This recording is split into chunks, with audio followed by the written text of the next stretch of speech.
this year, because of COVID, the Pride celebration kind of didn't happen in June, but National Coming Out Day was in October 11th, and they said, hey, for the week before National Coming Out Day, let's celebrate Pride Week and put flags up. More than 1,400 Pride flags could be seen throughout the state thanks to an organization called Project Rainbow, especially during the summer and fall in pride and support for the LGBTQ+ community. And that is our In Focus topic tonight. As you saw before the break, the Pride flags have been the center of controversy in the past few weeks. Flags have been stolen, vandalized, and even burned in some parts of the county. Joining us tonight is Lucas Horns, founder of Project Rainbow. Lucas, thank you so much for being here tonight. Thank you so much for having me. Yeah, Lucas, I want to start with getting to know you and getting a little personal. I wanted to know, what was it like for you growing up LGBTQ+ in Utah? You know, it can feel very lonely growing up gay or lesbian or trans in Utah. I think it's easy to think that you're the only queer person you know, because in a lot of parts of the state, the community is just not very visible. How do you feel about where Utah is on LGBTQ+ rights and equality right now, or how it's evolved over the years? You know, it's evolving really rapidly. I would say that Utah has a really unique conservatism to it. I think it's a little bit more empathic, and so we've seen a lot of progress in the last few years, but there's definitely a lot more to go. Right. Let's talk about Project Rainbow. You are the founder of Project Rainbow. It's been 3 years since you founded the organization. I want to know how it all started. Where did the idea come from? It was, so Pride Week always falls just right after Memorial Day, and you know, we're always so used to seeing the American flags that the Scouts put out for Memorial Day.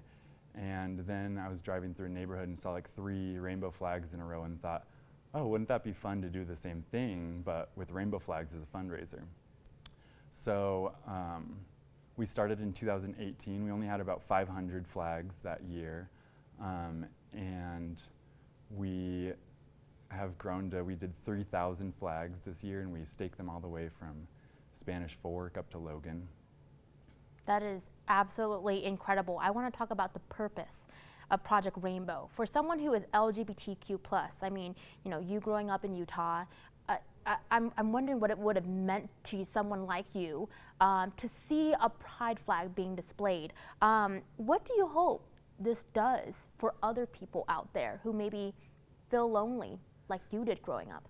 You know, I think the flag it can seem very simple, but it's actually can be a very powerful symbol for people. I think that just knowing you have an ally in your neighborhood, I think has been really impactful for a lot of people. We get letters all the time from people who said, oh, I thought I was the only queer person in Orem, and then someone just on my street put up a rainbow flag with me this week. So I think it's bringing people together. It's breaking down this stereotype of Utah, and it's showing that there are loving and accepting people all throughout Utah. What does it mean to you? I mean, I'm sure, like, you know, you have dozens of volunteers, so you're not always out there when your volunteers are staking up flags and whatnot. But do you ever drive through a community and you see one of Project Rainbow's flags up and you're like, wow, you know, what is it like for you over the years to see more and more of these flags go up? Maybe you're going through town and you're seeing these flags being displayed. Yeah, it's like profoundly beautiful. I can't say enough like the impact it has for me personally. You know, this year, for the first time, someone on the street that I grew up on, and I grew up on a small circle out in Sandy, and a flag went up on the circle that I grew up on, and just knowing that and thinking like, huh, like, you know, me as this little kid who thought like maybe there's like a handful of gay people who live downtown. Me, like as a kid, if I had seen this rainbow flag go up on my street way out in kind of rural fringe Sandy, I would have like been shocked. So it's been beautiful to see allies pop up where you least expect them. I want to talk about our LGBTQ+ youth, or people who are not out yet. We know that everybody's journey is different, right? Some people are in their 30s, 40s, 50s, and they're not out yet. And it can be a very isolating experience for them, right? What do you hope that your organization, Project Rainbow, does for someone who is a minor or someone who is maybe really grasping with coming out or not feeling accepted by their family and friends? I hope that it just lets people know they have more allies out there and that the community is more, is in every corner of this state. You know, they're gonna find queer people everywhere. I think that a lot of times kids growing up in the closet, they really don't have an education of the queer community at all, because they're not gonna get it in school, and if they're not getting it from their family, they just don't know what's out there for them. And so I hope that for people in the closet who don't have that much contact with the community, these flags popping up in their neighborhood at least let them know that, you know, there's a community out there that's gonna embrace them. I think we can all dream though, right? Maybe one day our youth in school will see and get educated on the visibility. You know, people don't have to feel like there isn't a community around them. Lucas, hold that thought. We do have to take a quick break, but when we come back, we will continue our In Focus discussion on Project Rainbow. There are 285 flags per person. They actually represent real people. Many people don't know, but they do know somebody transgender. We are professionals, we have jobs, we have families, we have friends. We are people just like anybody else, and we deserve the same respect. That was Dallas Rivas and Olivia Jaramillo back in November 2019, talking about the transgender pride flags that lined the sidewalks of the Salt Lake City and County building in honor of Transgender Day of Remembrance. The flags are part of an initiative with Project Rainbow, our In Focus topic tonight. Before the break, Lucas Horns joined us for an in-depth discussion about the organization and his personal story. We pick up right where we left off. All right, so Lucas, I wanted to know, let's talk a little bit about numbers. I don't know if you'll be able to estimate, but do you know how many people have signed up since the organization's inception, and how far across the state has Project Rainbow reached? Yeah, so we did about 500 our first year. That grew to 1,400 the next year, and a little over 3,000 this past year. And that's actually not including, we do a campaign in Washington County for Southern Utah Pride Week. So we stake flags everywhere from St. George and Hurricane and Vail down in the southern part of the state, all the way up to Salt Lake, obviously. But as part of that campaign, we also do flags as far south as Springville, and then as far north as Logan, and out to Camas and out to Tooele as well. So our range is pretty broad where we're staking. Do you guys only operate during certain parts of the year, such as Pride Month or November for Transgender Remembrance Day, or do you guys operate year-round? Yeah, so we'll stake flags for specific events or holidays. So we typically stake the rainbow flags for Pride Week, which traditionally has happened in June, but with COVID, we kind of put a hold on everything and ended up staking for National Coming Out Day, which was October 11th. We also stake transgender flags for Transgender Day of Remembrance and the Utah Transgender Pride Festival.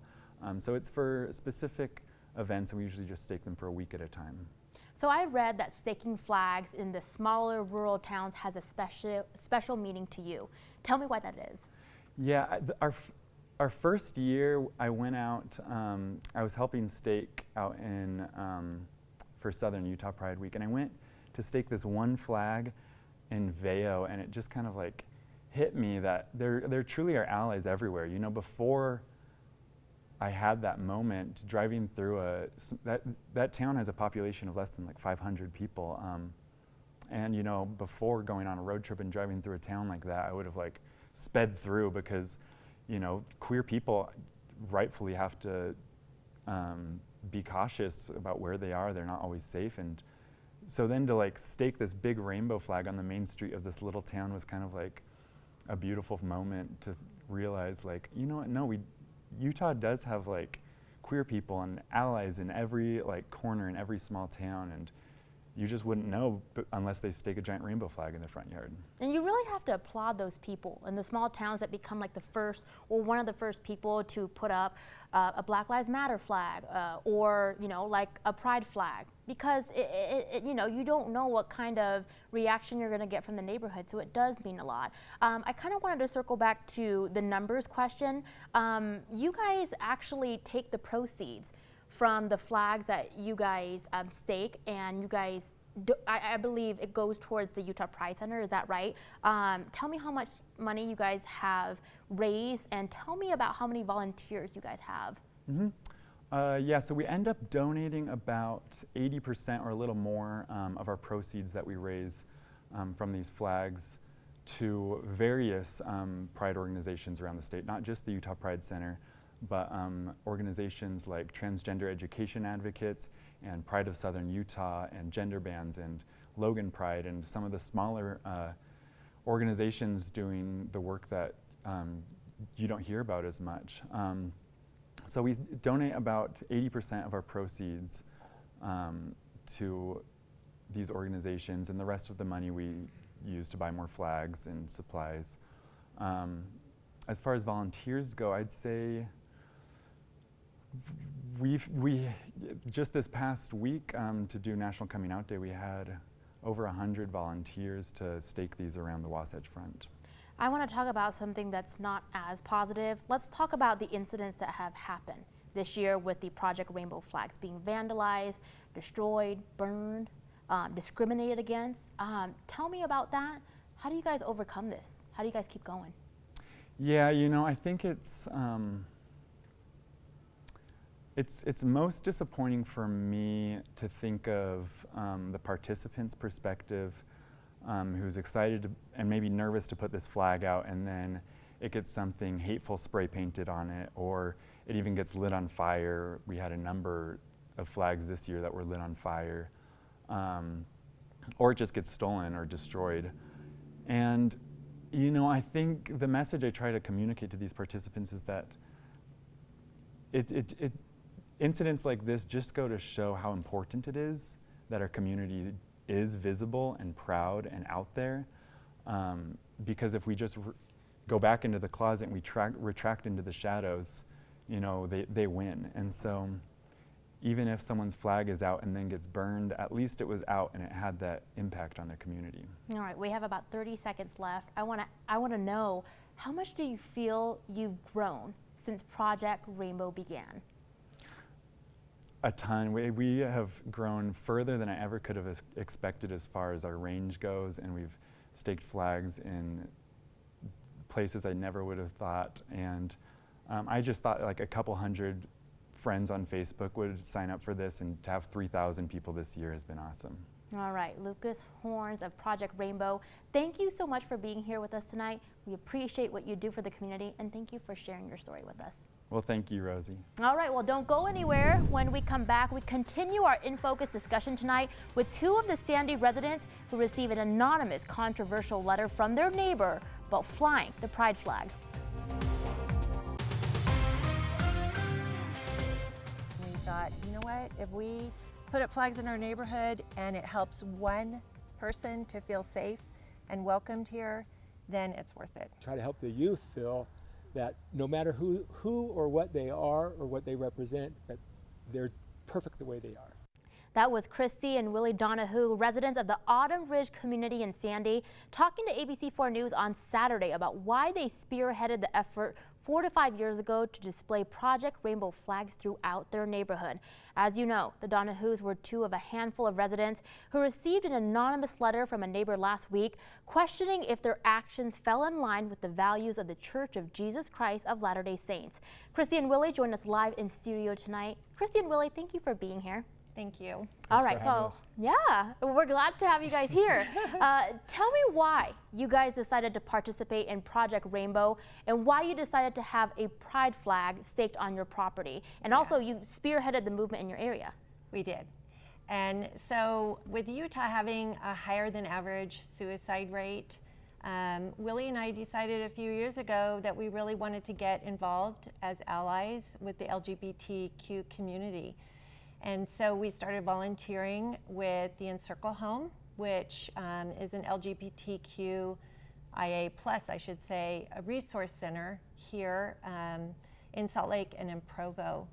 And being a volunteer and hearing the stories of the youth and the rejection that they feel when they're not accepted is just heart-wrenching. And so we just felt really strongly at one point that we had to bring this into our own neighborhood, because as Lucas was saying so beautifully before, the flag represents acceptance and love to these youth. And we know statistically that if there's one person in their corner, that they're much, much less likely to consider suicide as an option. That is so personable, and I love that. Let's talk about this anonymous letter you received from a neighbor. It said in part, quote, "Ask yourself, do I demonstrate the values of the church, and do I honor the covenants that I made to follow the teachings of the church and Christ? Take notice of the ward members who did not agree to have flags placed in their yards, including our bishop and his counselors who are setting the examples that we should all follow." Whether or not you're LDS or not, what were your guys' initial thoughts or reaction when you read the letter? Well, the letter was interesting. It was a surprise and it was unfortunate, but the reason why we're putting the flags out is to show acceptance and love to a community that's not feeling accepted and loved. So it wasn't a surprise from that standpoint that we're not there yet, that some people are still struggling with acceptance. And the neighbors that put up flags and got the letter, they don't agree with the letter. They're showing their love, their support, and a shout out to our neighbors, because it's a courageous neighborhood to put up 80 flags and to keep the message of love alive. And we have heard from so many people in the neighborhood and the youth of how loving and accepted they feel, whether they love differently than someone else, or they're a different color than someone else, or they walk to the beat of a different drum. It's an accepting and safe place to live, and that's amazing. That's a wonderful neighborhood to live in, and it's been great, and it's not something just we did, it's something all of our neighbors with us together do. And so we thought when we did it, if we were able to make a difference in one person's life, that would be great. But if our neighborhood could be an example to other neighborhoods, even better. I absolutely love that. One of your neighbors, Cynthia Phillips, released a public response to that anonymous letter. She wrote in part, quote, "The pride flag is most generally understood to be a symbol of peace and inclusion and a reminder of the LGBTQIA+ movements that seek to ensure equal rights and non-discrimination for these often marginalized groups of people." So she released this letter to the public because obviously this story went viral, right? Yes. What's your guys' message about what she wrote and what you want the public to know, wherever they're from, who's been following this story? Yeah. So I think her response is great. And this is not a religious issue. This is a humanity issue. And everybody can relate to wanting to feel accepted and wanting to feel loved. And it's so important these days to put that message out there. And when Cindy had that response and put that up there initially on our little neighborhood Facebook group, she got overwhelming response, overwhelming support. Even people who didn't have flags up were supporting what she said. And it was neat to see that. It was neat to just see a further validation of the love and acceptance. And initially when we started this, we thought Utah could do better than what we were doing. And now, we talked about neighborhoods being an example to other neighborhoods. I think Utah could be an example to other states. And then our country can be an example to other countries, because this is a worldwide issue, and it starts right here. All right, we have about 90 seconds left. I really enjoyed this conversation. Strength comes in numbers. Your guys' neighborhood, most of you guys on board, 80 flags throughout the neighborhood, quite incredible. But there are people out there, like Lucas said, maybe in Vail, maybe there's just one or two people who have flags up representing, their support for equality, for humanity issues, and they're probably facing hostile response and attacks. And if they feel alone, if they feel scared, if they feel like they want to withdraw and they're scared, what would you say to them for someone who maybe doesn't have that communal support like you guys do? I can understand that feeling, and I was scared too, to put the flag out and say, I'm going to come out with this and say, this is how I feel and this is where I stand. And I was scared about going door to door to our neighbors, because you just don't know. And what I discovered is that I didn't have to be scared of anything, because there is that commonality between all of us. And I think that as people are willing to put themselves out there, they'll realize that there are a lot of people that feel the same way as they do, and they're happy to see that flag that represents equality and inclusion for us all. And love always wins in the end. Love always wins. I love that. And just like Lucas said earlier, I mean, these incidents are the reasons why your guys' display of the flags are so important. Kristy and Willy Donahoo, thank you so much for being here tonight. Residents of the Autumn Ridge neighborhood in Sandy and supporters of Project Rainbow, we appreciate you. Thank you very much. Thank you so much.